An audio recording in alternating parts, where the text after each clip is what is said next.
আইএলসের কঠিন ভোকাবুলারিগুলো মুখস্থ করার নিনজা টেকনিক আমি যেভাবে মুখস্থ করতাম।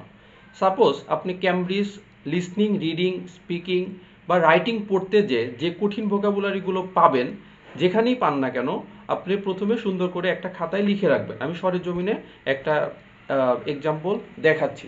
দেখুন, একটা বইয়ে আপনি কঠিন ভোকাবুলারি যেগুলো আপনি পাচ্ছেন, যে ওয়ার্ডগুলোকে আপনার মনে হয় যে আইএলসের স্পিকিং বা রাইটিংয়ে আপনি ইউজ করতে পারবেন, সেই ওয়ার্ড এবং কঠিন কোনো ওয়ার্ড প্রথমে আপনি খাতায় বা সুন্দর করে একটা ডায়েরি নিয়ে সেখানে লিখে রাখবেন। যেমন ধরেন, এখান থেকে আমি যে ওয়ার্ডগুলো পড়েছি, যে ওয়ার্ডগুলো আমার কাছে ইম্পর্টেন্ট বা কঠিন মনে হয়েছে, সেগুলোকে আমি প্রথমে ডায়েরিতে লিখেছি, শুধুমাত্র কঠিন ওয়ার্ডগুলো বা ইম্পর্টেন্ট ওয়ার্ডগুলো। সাপোজ এখানে আমি টোটাল 14টা ওয়ার্ড লিখেছি এই পেজে, এবং এই ওয়ার্ডগুলো লেখার পরে আপনি কি করবেন, বাচ্চাদের মতো করে ধৈর্য ধরে একদম ঠাড়া মুখস্থ করবেন। এই যে দেখেন, বাংলা মিনিং সহ আমি লিখেছি প্রত্যেকটা ওয়ার্ডের বাংলা মিনিং। এরকম ঠাডা মুখস্থ করার পরে এরকম ডান হাত দিয়ে ঢেকে রেখে দেখবেন যে কোন ওয়ার্ডগুলোর বাংলা মিনিং আপনার এখনও মুখস্থ হয়নি বা কঠিন লাগছে।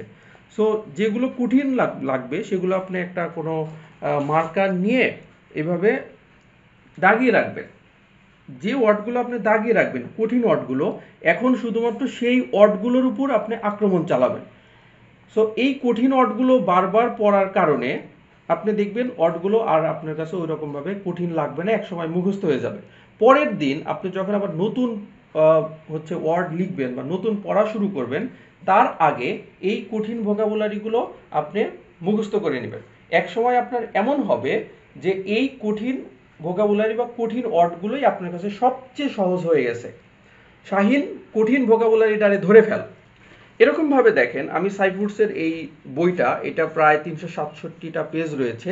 এই বই থেকে কোনো একটা ওয়ার্ডও আমার হাত থেকে রেহাই পাইনি। এবং দেখেন, আপনি এরকম সুন্দর করে একটা ডায়েরি নেবেন, যেটাতে আমি প্রত্যেকটা পেজ, সেই 2011-12 সেশনের সময়ের কথা, সো প্রত্যেকটা পেজে আমি এরকমভাবে লিখে রেখেছি এবং কঠিন ভোকাবুলারিগুলো আমি দাগিয়ে রেখেছি। এবং দেখেন, সেই যেহেতু অনেক আগের কথা, মার্কার দিয়ে দাগিয়ে রেখেছি, দাগগুলো মোটামুটি উঠে গেছে, আর বোঝা যাচ্ছে না। এইভাবে আপনি এমন প্যাশন নিয়ে পড়বেন যে আপনি অবশ্যই পড়াগুলো শেষ করবেন, প্রতিদিন একটু ভালো করে পড়বেন। যেমন আমি যেটা করেছি যে ফজরের নামাজের পর থেকে শুরু করে একদম জোহর পর্যন্ত একটানা পড়াশোনা করেছি, একদম কঠিনভাবে। সো আপনিও প্ল্যান করেন যে আর আইএলসের আর কি আছে, শুধু ক্যামব্রিজের লিসনিং এবং রিডিংয়ের জন্য যদি 11 থেকে 17 পর্যন্ত ভালো করে পড়েন, অবশ্যই আপনার পড়াটা আইএলস ইনশাল্লাহ ভালো স্কোর করবেন যদি বুঝে বুঝে পড়েন।